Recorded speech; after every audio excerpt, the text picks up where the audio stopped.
Hello guys, good morning, welcome છે તમારું એક નવા બ્લોગમાં. તો રીતને ખાઈ લીધું છે અને અત્યારે અમે લોકો બહાર ટાઈમપાસ કરવા માટે આવ્યા છે. આજે છે નોડી નોમ, તો નોડી નોમની પૂજા બધા કરતા જ હશે. અમારે પણ ત્યાં નોડી નોમની પૂજા થાય છે. તો અહીંયા મારા સાસુ રસોઈનું કામ કરી રહ્યા છે અને હું રીકીને લઈને એમથી તેમ આટા જ મારતી હતી. આજે તો તમે જોઈ શકો છો બ્લોગમાં. કાલે રીકીના દાદર પરથી પડી ગયેલો, ત્રીજા દાદર પરથી સીધો નીચે ગયેલો, પણ નસીબ કે એને વાગ્યું નથી. ખાલી ઘૂમડું થઈ ગયેલું માથા પર લાલ લાલ, તે પણ અત્યારે તો સારું છે. તો આજે છે નોડી નોમના દિવસે રોજ બધા ઉપવાસ કરે છે ને બધી પૂજા ને બધું કરે છે. તો મારો તો ઉપવાસ છે ને આજે રીકીન દરરોજની જેમ જ્યારે મારે બી ફાસ્ટ હોય ત્યારે ઉઠી જાય, તો આજે બે વહેલો ઉઠી ગયો છે ને આજે અમે લોકો જઈશું પૂજા કરવા માટે. પડી જશે તો મારા રીકીને બનાના ખાવું હતું, તો હું એને સ્પેશિયલ ઘરમાં આવીને બનાના ખવડાવતી હતી, કારણ કે ત્યાં એની એક ફ્રેન્ડ બનાના ખાતી હતી. એને જોઈને ભાઈને બનાના ખાવાની ઈચ્છા થઈ ગઈ. એના માટે મેં એને ઘરમાં લાવીને અમે શેરિંગ કરીને એને બનાના આપ્યું, કારણ કે એને ઓલરેડી શરદી હતી.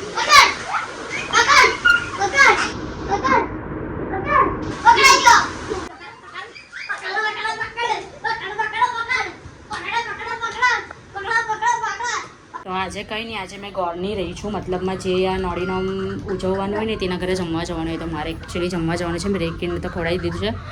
હવે રીકીને મારા સાસુ પાસે મૂકીને મેં જઈશ જમવા માટે, એટલે રીકીને એ રાખશે એટલે હું ફટાફટ આવી જઈશ.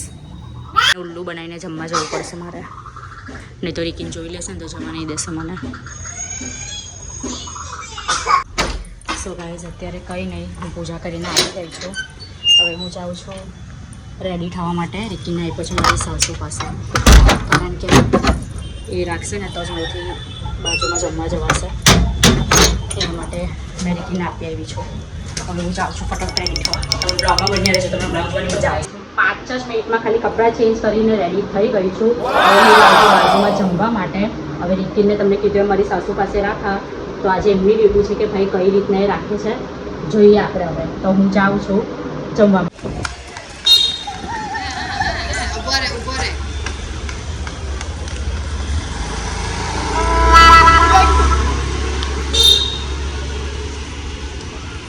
રીકીના ભાઈ સાથે રમે છે.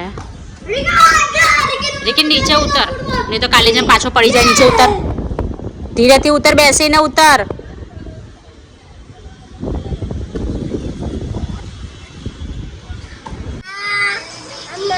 બોલો બોલો.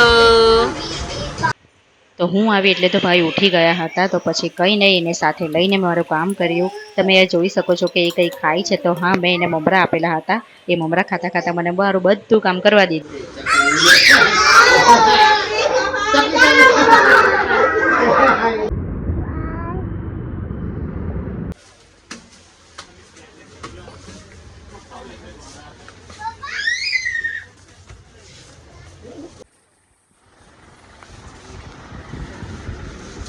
ચાલ.